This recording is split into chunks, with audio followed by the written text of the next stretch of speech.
This episode is a trackpads.com production.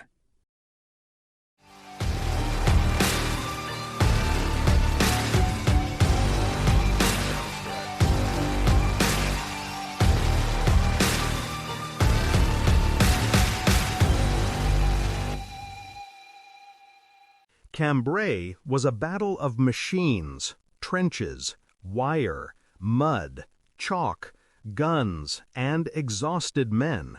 But it was also a battle of arguments. Before the first tank moved forward on the 20th of November, 1917, British commanders had already spent months debating what tanks actually were, what they could realistically do, and whether they represented the future of warfare or simply another expensive wartime experiment. Those arguments mattered because Cambrai was not fought by a single shared idea. It was fought by men who agreed on the need for something new after the failures of earlier offensives, yet disagreed sharply on how far that novelty could be trusted. That is why this episode matters. To understand Cambrai, you have to understand not only the battlefield, but the minds of the men who were shaping it, restraining it, and sometimes misunderstanding it at the same time. This podcast is accompanied by a companion book that expands the story of the Battle of Cambrai, with additional historical context, maps, and dozens of enhanced colorized photographs from the battle. Your purchase helps support our mission to keep these podcasts free. You can find the book at militaryauthor.me or at trackpads.com. It is tempting to divide those men into believers and doubters, as if the lines were simple. They were not. The British Army in late 1917 was full of officers who were trying to learn under terrible pressure, and many of the so-called doubters had perfectly good reasons for caution. Tanks had already appeared on the Somme in 1916 and had already disappointed some of the grand hopes attached to them. At Arras and Passchendaele, they had shown both usefulness and fragility, especially when ground conditions turned against them.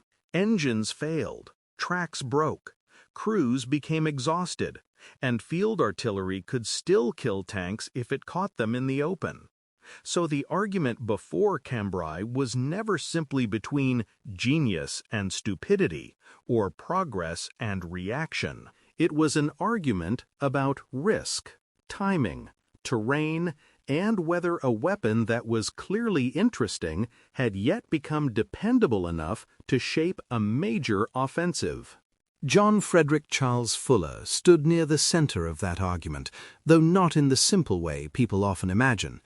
Later generations remembered him as one of the great thinkers of armored warfare, a man whose imagination reached beyond the battlefield of his own time.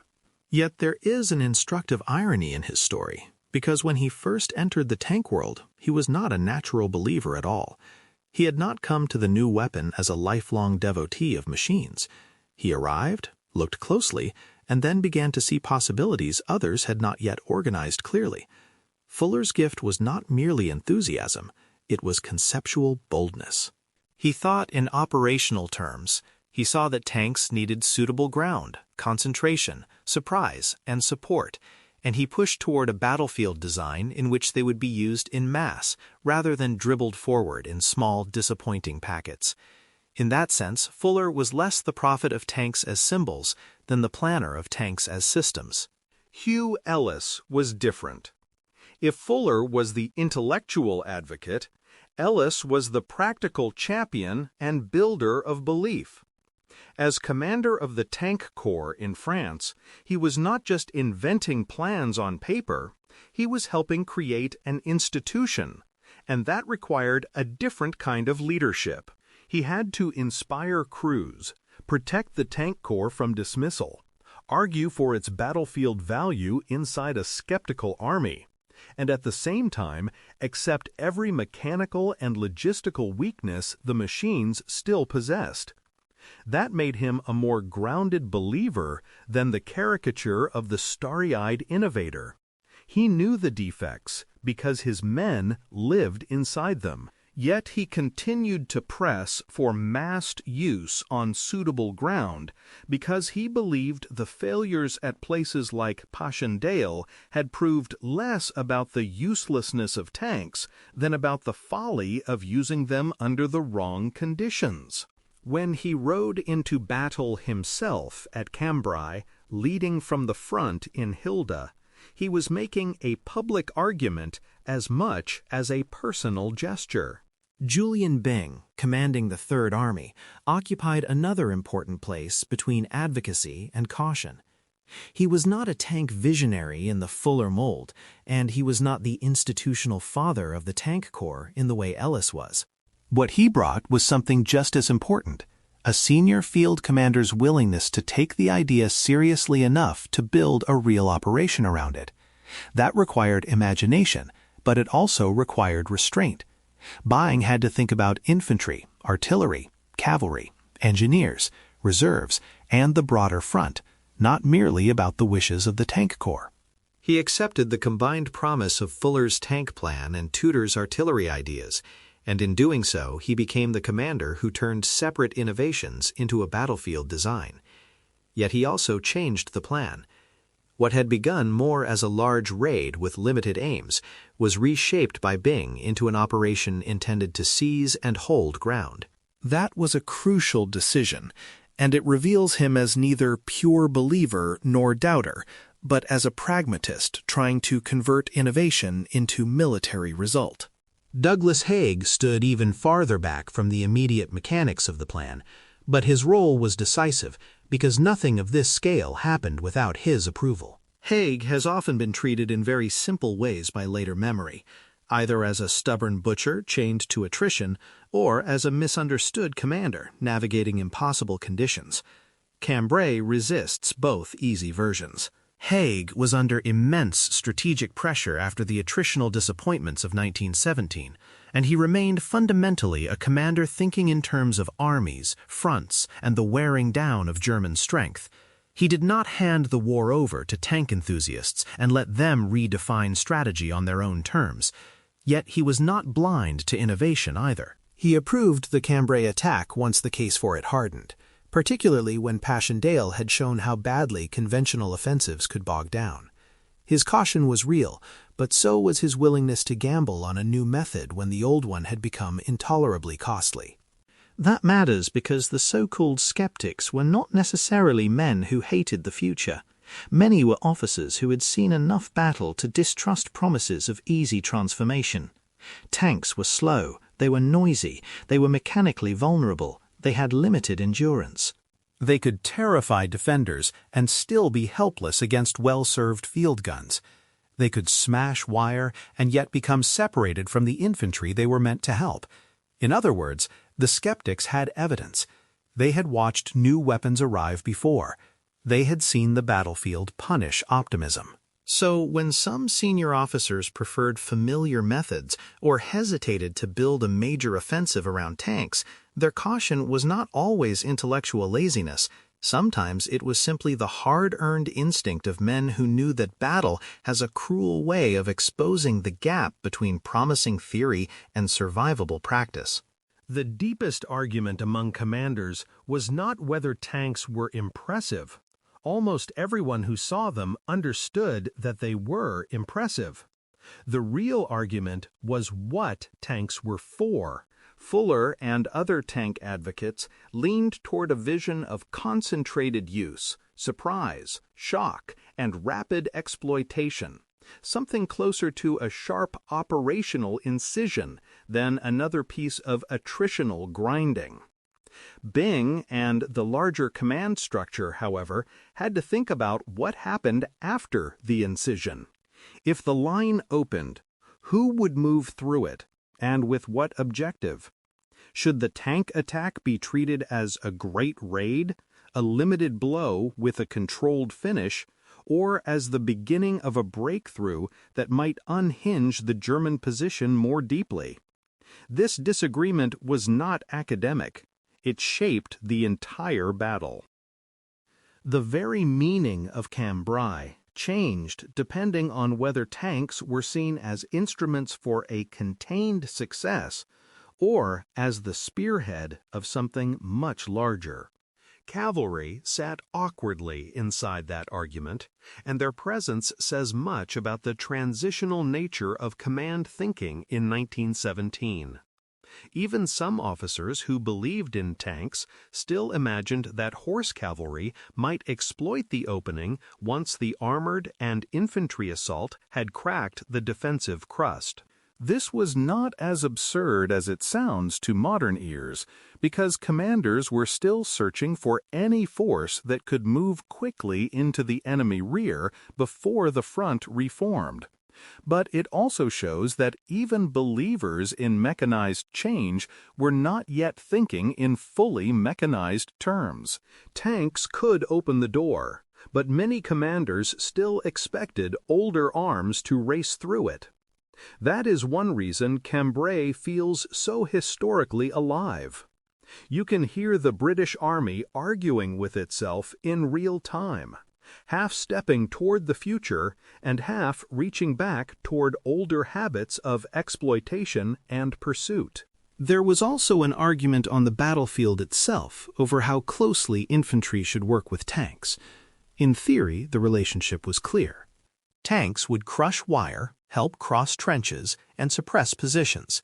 Infantry would follow close enough to protect the tanks from enemy guns, clear strong points, and hold what had been taken. In practice, that cooperation depended on trust, rehearsal, and a willingness to adapt local methods to an unfamiliar machine. Not every infantry commander was equally convinced. One of the recurring controversies of Cambrai centers on the conduct of the 51st Highland Division at Flesquières, where local methods of tank-infantry cooperation did not align cleanly with what tank officers preferred. Later critics treated this as proof that some commanders had not really believed in close cooperation with tanks, while defenders argued that the battlefield there was uniquely difficult and heavily prepared. What matters most is that the dispute existed at all. It reveals how incomplete agreement still was, even on the morning of the attack. The opening day gave the believers their strongest evidence. The British attack achieved a level of surprise and penetration that stood out sharply against earlier Western Front offensives. Tanks moving in mass, supported by carefully prepared artillery and followed by infantry, helped break into the Hindenburg Line in a way that seemed to justify months of advocacy from Ellis, Fuller, and others. For several hours, it looked as if the doubters had been answered. The ground was suitable, the planning was coherent, and the tanks were being used not as scattered curiosities, but as a concentrated battlefield instrument.